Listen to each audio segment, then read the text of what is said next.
tema é a importância da capacitação no desenvolvimento do saneamento no Brasil. E para participar, eu convido ao palco o presidente do Hidros do Brasil e membro do Conselho do International Water Bank, Newton Lima de Azevedo. Seja bem-vindo, Newton.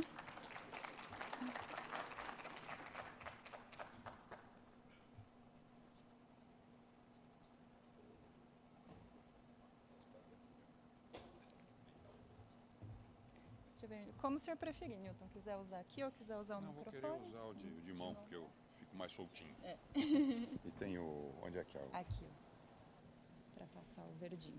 Ah, tá ok. Tá bom. Tá bom. Bom, pessoal, boa tarde. Eu acho que queria fazer 2 agradecimentos. Primeiro, a organização do evento, por ter dado um espaço para um tema que eu acredito que ficou relegado muito tempo no saneamento, né? Então, a gente está tendo um lugar VIP, posso dizer, tendo a oportunidade de, eu posso dizer, de ver um sonho se realizando, né? Outra coisa, eu queria também agradecer a presença, o apoio e a resiliência do engenheiro César Seara, que está aqui presente, uma pessoa com quem eu tenho um prazer e aprendi muito com ele ao longo desses anos e que foi parceiro para a gente poder montar essa apresentação. Então, obrigado, César. E veio de Florianópolis para ver, então, merece a nossa consideração. E a terceira coisa também, eu estou parecendo uma guila, né? Agradecendo todo mundo, mas também o pessoal do Portal de Saneamento Básico, presentes aqui, o Alexandre e o Pacheco, que são parceiros nossos e nós deles, no que diz respeito a acreditar nisso. Eu talvez quisesse mudar esse título para dizer o seguinte, são 10 anos de um sonho, né? 10 anos. Quando a gente começou a andar um pouquinho por esse mundo, e chegamos à conclusão que a questão do saneamento... Acho que não estou conseguindo aqui. Pode ir mudando, vai mudando você mesmo, vai. Próximo. A questão do saneamento, onde é que... Por que eu falei desse sonho, né? Porque eu tive a oportunidade, né, de participar de alguns eventos interessantes. Em 1995, muitos de vocês não eram nascidos, eu estava em Limeira, como Leonésio Desô, na primeira operação privada do Brasil. Apanhamos que nem boi ladrão. Apanhamos para burro. Mas, graças a Deus, hoje está lá, está tudo bem. Foi um grande aprendizado. Depois veio o primeiro movimento do setor, que foi o marco do saneamento, o primeiro. E logo depois, nós estávamos em Manaus, em 2000. Aprendemos, apanhamos, mas... E aí tem um terceiro momento, que quando eu participei durante 2 mandatos no Conselho Mundial da Água, representando o Brasil, de 2013 a 2018, quando foi o fórum em Brasília. Isso tudo fez eu andar muito pelo mundo, tá? Super legal, gostei muito. Fui em lugares que eu nunca pensei que ia participar, Azerbaijão, fui na China, fui na Índia, fui ao Senegal, fui em um monte de lugares. E comecei a perceber que, como disseram alguns aqui, e aqui eu queria fazer um parêntese, parabenizar o Glauco da Schneider, que hoje de manhã foi o primeiro a falar em capacitação, em treinamento. O Gilson deixou essa bola rolando para mim, mas eu não tinha combinado com ele, prometo, não foi acertado, não. Eu comecei a perceber que, na realidade, países mais desenvolvidos se preocupavam em capacitar as pessoas. E, a partir daí, em 2012, um sonho começou, em parceria com o Ofício Internacional Delors, que é um centro de capacitação francês, na época com mais de 100 mil pessoas treinadas, na cidade de Limoges. Eu digo sempre que ali é a Disneylândia dos engenheiros, é um negócio fantástico. E nós criamos um centro de capacitação, não estou fazendo merchandise não, que foi o Hidros. O Hidros nasceu. Em 2014, a gente assinou isso aproveitando o Fórum Mundial da Coreia, e daí para frente veio vindo. Então, o que eu vou fazer aqui é tentar contar 10 anos em 20 minutos. 25, porque o Gilson me roubou 5. Que é falar um pouquinho do Brasil. O Brasil, não vou falar do Brasil, todo mundo sabe, 100 milhões, 35, está todo mundo careca de saber, não vou gastar meu tempo aqui. Mas eu queria fazer uma analogia com a questão da educação, né? A educação é um grande problema, eu acho que é o pilar principal para um país que quer tomar seu desenvolvimento, todo mundo sabe disso também, a exaustão, mas o próximo, eu sempre tenho uma visão, pode passar o próximo aí, que é a questão do desemprego, né? Outro dia eu estava lendo aí, todo mundo deve ter lido, 12 milhões de brasileiros sem emprego. Você fala, pô, 12 milhões? Né? Aí eu vou e passo a próxima, pode passar a próxima, que é o saneamento, né? Quer dizer, saneamento nós queremos universalizar e tudo, e eu começo a perceber que, na realidade, nós não temos mão de obra para enfrentar tudo isso que foi muito bem dito na parte da manhã. Então não adianta ter tecnologias mirabolantes, foguetes, drones, se o cara que abre a vala não sabe abrir a vala, ele não sabe adensar, ele não sabe nada, né? E as empresas operadoras, com raras exceções, públicas ou privadas, nunca deram a essas pessoas a real dimensão da importância delas. Uma palavra que eu gosto de dizer, que é protagonismo. E saibam, senhores, que 70% de uma empresa operadora de saneamento, na média, está na base da pirâmide. 70% na base, 20%, eu diria, na média liderança, que são superintendentes, coordenadores, e 10% no estratégico, que é a alta administração da empresa. Hoje nós temos no setor 350 mil pessoas trabalhando, né? Foi dito aqui de manhã, acho que pelo pessoal do BNDES, acho que o Fábio falou, que tem 45 mil só no Rio de Janeiro. Está sendo esperado um aumento de 30% nos próximos 3 anos. Quer dizer, nós vamos ter mais 100 mil pessoas trabalhando no setor para poder concretizar os 47 bilhões de investimentos já contratados, ou participar dos 80 leilões que o Pedro Maranhão falou hoje aqui. E o que está acontecendo hoje? É a política do rouba-rouba. Eu roubo um cara da operadora X, dobro o salário dele, levo para lá. Ao mesmo tempo, quando eu chego com o meu cara lá, já roubaram um outro meu, que já foi para o outro. Então, é a teoria do cobertor curto. Isso não é sustentável. Vocês desculpem, isso não é sustentável. Por quê? Porque o setor dormiu. O setor ficou em berço esplêndido um tempão, e com razão, porque não acontecia nada, e agora está acontecendo. Então, o próximo, faz favor.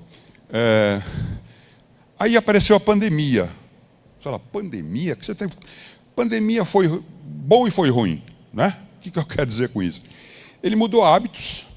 Mudou hábitos. Se foi para o bem ou para o mal, mudou hábitos. E, na realidade, ele fez com que a sociedade entendesse que a evolução tecnológica era uma coisa que veio para ficar. Quem não gostou podia ir embora, porque não tinha jeito. Então apareceram todas as reuniões remotas, o final do trabalho em escritórios. Então, o próximo que eu coloco aqui, pode passar, é a questão da evolução digital. Não tem jeito. Quer dizer, nós vamos caminhar para o metaverso, nós vamos caminhar para o que você imaginar, para a parte de visão, de você visitar com aqueles óculos. Quer dizer, não tem jeito. Tudo que foi falado hoje aqui, principalmente a nível de tecnologia, vai acontecer. Só que, aqui o Brasil, eu gosto de dizer, o Brasil é um país que, ao mesmo tempo, chove e inunda um lugar e no outro tem seca, né? Ao mesmo tempo que tem empresas, e foi citado, não me lembro por quem, talvez pelo Glauco, dizendo que existem empresas operadoras brasileiras de alto nível, tem outras que não sabem, não tem nem hidrômetro, não tem mão de obra, é uma tragédia, né? Então, eu acho que a gente tem que ter uma coisa que é muito importante, que é a questão da customização. O nosso país exige que a gente capacite as pessoas, pela falta de mão de obra disponível capacitada, porque tem 12 milhões de pessoas que estão sem emprego, mas tem que ser focada, né? E tem que ser customizada. Uma solução que eu vou dar para fazer falar de hidrometria básica para Barcarena, lá no norte, lá na ponta, é totalmente diferente do que a gente vai fazer para o DEMAI de Porto Alegre, no Rio Grande do Sul. Então, eu gosto de dizer nesse momento que o YouTube não é concorrente, ele não capacita, ele informa. Ele informa. Não sou contra o YouTube, não. Nada disso. Acho ótimo, meus netos adoram. Mas é o seguinte, não é isso que capacita. Então, tirem da cabeça que isso capacita, né? O próximo, por favor. Outra coisa, formação é diferente de informação. Nós temos, dentro da nossa grade de cursos, cursos que são de informação. Ou seja, ciclo completo do saneamento. É super legal. Tem cara que vem de outro setor e não sabe o que é uma captação, uma produção, uma captação, uma distribuição, e você faz uma passagem, em não menos de 4 a 8 horas, você faz uma imersão num cara sobre... Agora, ele foi informado, ele não foi formado, né? Então, é muito diferente isso. Pegando o caso que eu falei do YouTube, é mais ou menos isso. Você pode ter muita informação, mas você precisa ter uma coisa de capacitação efetiva, né? E é diferente isso. O próximo, por favor. Bom, aqui talvez eu vou apanhar de alguns consultores aqui presentes. E eu, na realidade, fui consultor, então é um processo de autoflagelação. Instrutor é diferente de consultor. Desculpem. Eu sou engenheiro, formei na Poli, meu pai adorou, família achou ótimo. Mas, para você fazer um processo de capacitação focada, objetiva e com resultados, e aqui eu gosto de dar um exemplo de perdas que hoje foi abordado. Perdas, não adianta explicar por que tem a perda, fazer integrais, derivadas, para o peão, que nem sabe o que está fazendo lá. E perdas, meus amigos, começa com a abertura da vala. Estou ficando louco? Não. Se você não abrir uma vala corretamente, se você não assentar um tubo corretamente, se você não adensar corretamente, se você não fizer a primeira camada e fizer uma repavimentação correta, você está contribuindo para essa perda que existe. Então, dá para ir para frente, falar em setorização, maracomeridição. Mas o nosso foco inicial foi a base da pirâmide, que é 70% da empresa. Esse cara tem que se sentir protagonista e entender minimamente a importância dele no processo. E mais, o instrutor tem que ser aquele cara, para quem é mais velho vai lembrar, quem não é, acredite, havia um jogador de futebol chamado Leônidas da Silva, na época, que gerou o chocolate Diamante Negro. E ele foi, uma época, comentarista de uma rádio em São Paulo. E o cara apresentava ele dizendo assim, Leônidas da Silva, o comentarista que conhece porque esteve lá. Eu tenho que ter um monte de Leônidas da Silva aqui, cara. Não adianta o cara fazer uma aula, eu digo sempre para os nossos instrutores, não pode chegar de sapato de bico e gravata. O cara tem que falar a linguagem do cara, entender as dores do cara, porque ele já passou essas dores. Entendeu? Então, são coisas que são pequenas, eu não estou falando nenhuma novidade, mas tenho a certeza que hoje, depois da gente ter treinado, nesses últimos anos, mais de 8 mil pessoas, eu posso dizer que eu sou quase um Leônidas da Silva. Né? Eu conheço porque eu estive lá. O próximo. Acho que agora é exato. Como eu falo muito, eu resolvi só colocar, dar mais um... Isso. Foco. Foco. A coisa tem que ser focada e customizada. Não adianta... eu vou dar um exemplo. Você sabe um dos cursos mais demandados? Chama-se repavimentação. Olha a coisa pouco romântica, né? Repavimentação. Que merda. Quem já não passou num buraco? Quem não tem a briga da prefeitura com o concessionário? Porque os caras fazem sem saber, ninguém contou para eles. Então, tem que ter foco. Se você vai dar um treinamento de repavimentação, você tem que ter foco, você tem que ir ao campo, você tem que suar, abrir uma... Entendeu? Eu acho que foco é fundamental e mais. Tem que ter um foco que seja proporcional a 3 coisas. Olha que interessante. Primeiro, para quem você está dando o treinamento. Se é para a base de 70, se é para os 20. Os 10 eu não gosto nem de falar, porque esses caras têm onde fazer um MBA, que é super legal, mas esse cara eu estou falando da operação.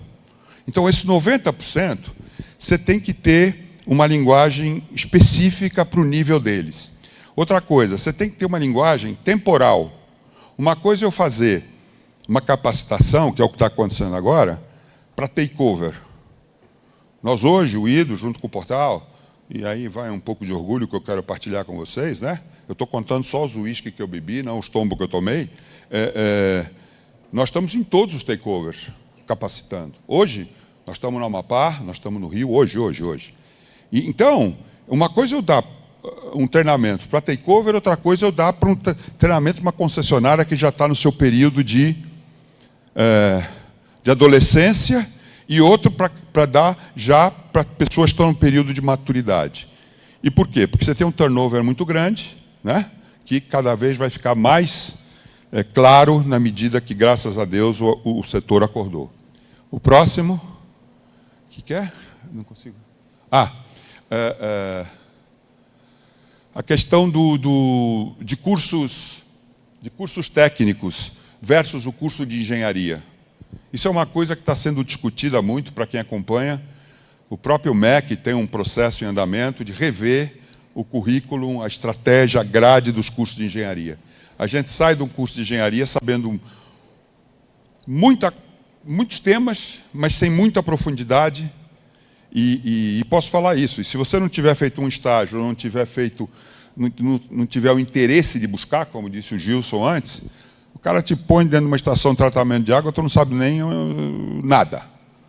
Então, isso é uma questão que hoje eu sei que o MEC está fazendo. Eu cheguei a participar disso apoiando o Sindicato dos Engenheiros, que é mudar e tirar os alunos da posição passiva. O que os pedagogos falam é a sala de aula invertida. Quer dizer, você senta lá, eu me lembro na Poli, naquele cirquinho lá, que era aquele negócio, você senta lá e o cara joga a matéria. Então, a inversão disso é você ter antes uma preparação, né, e poder interagir com o professor de uma forma mais... Isso é o sonho, mas nós também sonhamos há 10 anos atrás, e hoje eu estou... Sonhar é preciso, vocês não tenham dúvida disso. O próximo, eu já falei um pouquinho dos cursos de engenharia, que é coisa diferente. O próximo, carga horária. Isso é um problema seríssimo. Todo mundo quer treinamento. Aí você fala, vamos treinar aqui instalação, operação e manutenção de redes de água. Aí o chefe fala, não posso liberar. Estou com uma carga de trabalho incrível. Soma isso com a pouca capacidade de concentração desse pessoal da base da pirâmide, e aproveitando a experiência dos franceses, que a gente customizou, porque o peão francês é bastante diferente do nosso, nós chegamos à conclusão que a carga horária tem que ser a mais curta possível. Então, ou 8 horas, ou no máximo 16 horas. Que é quando o cara... E mais, uma parte sendo prática, uma teoria muito lúdica, com quiz, com interação, com jogos, com interação com as pessoas, e uma parte prática. É assim que nós estamos fazendo, e posso dizer que temos tido sucesso, porque ninguém treina 8 mil pessoas impunemente, né? O próximo... protagonismo. Eu já falei um pouquinho. Em alguns lugares, não vou citar nomes, mas posso citar exemplos, o cara não sabe se ele está trabalhando para concessionário do Estado, se é um PPP, para quem que ele trabalha, por que ele trabalha, qual é o objetivo dele, o cara não sabe nada. E esse pessoal se sensibiliza com o coffee break, se sensibiliza com o certificado, se sensibiliza com uma cestinha de pão de queijo. Tá? Isso daí começa a gerar uma fidelidade, começa a gerar um pertencimento, um protagonismo, que é fundamental para 70% de uma empresa. Então, essa palavra é uma palavra que a gente preza muito. Vamos lá? Interação, eu já comentei também. A questão da sala de aula invertida. Não adianta jogar em cima do cara um monte de coisa e ver como é que anda. Não anda, não anda. Então, isso tem muito a ver com uma parceria que você tem que ter com alguém que desenvolva tecnologia, que esteja ao par da tecnologia digital. Nós somos engenheiros, nós não somos caras de TI. E hoje, se você não tiver junto com você um pessoal que, entre aspas, a gente chama de nerd, né? Os nerds e tal. Nós temos uma parceria, através de uma startup em São Carlos, está conosco já há muitos anos, que não entende nada de saneamento. Mas nós não entendemos nada de tecnologia. Juntou os dois, criamos mobile, criando uma série de coisas que hoje eu posso dizer para vocês que não é sonho, hoje existe. Não vou citar clientes aqui por uma questão ética. Bom, próximo passo.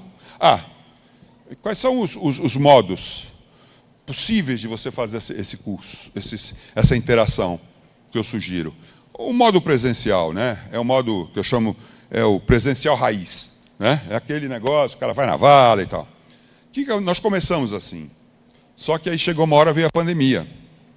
E aí nós tivemos que caminhar para uma coisa remota, que foi o EAD, online, tipo que nós estamos fazendo aqui. Nós tivemos que criamos um mobile, onde você pega esses cursos e traz para o seu smartphone, né? Nós já temos hoje os nossos cursos em mobile. E agora, mais recentemente, pode passar o próximo, que eu chamei do remoto, que foi o EAD, e agora pode vir com o próximo aí, que nós estamos no final. E a questão agora é o híbrido. Isso que nós estamos fazendo aqui é híbrido. Agora, na realidade, precisa ser bem trabalhado, né? Porque é uma coisa que não é tão simples. E para a área de saneamento, o presencial é muito importante.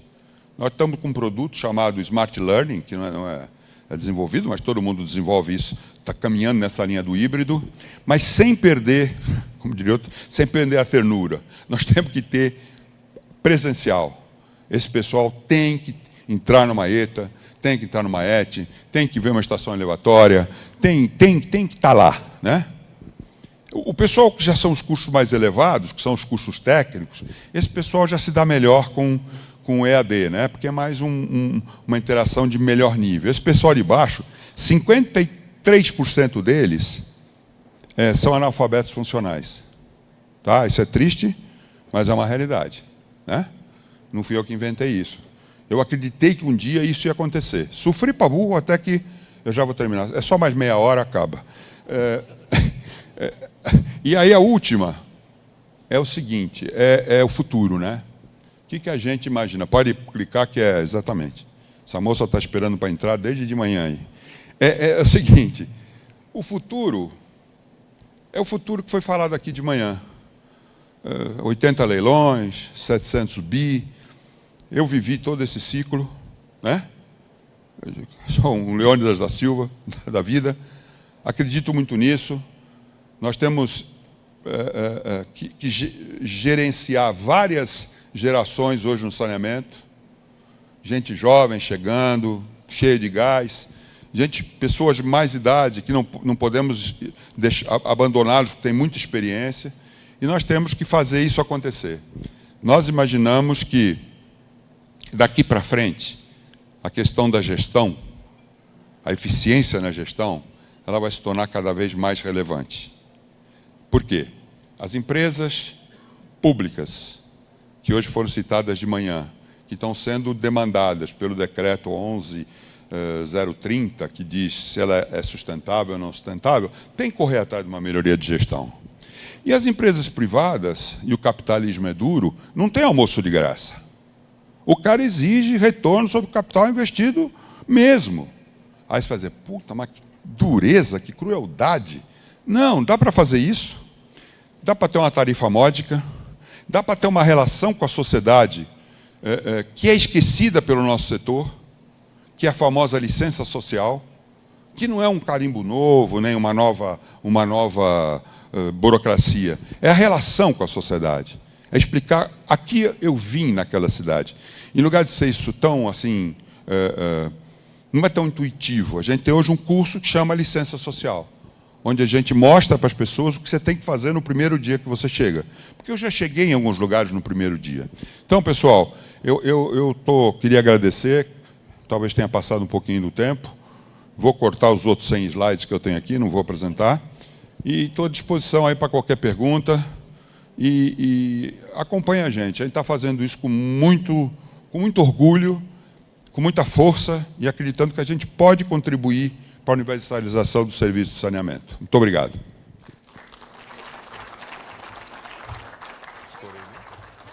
Está ótimo.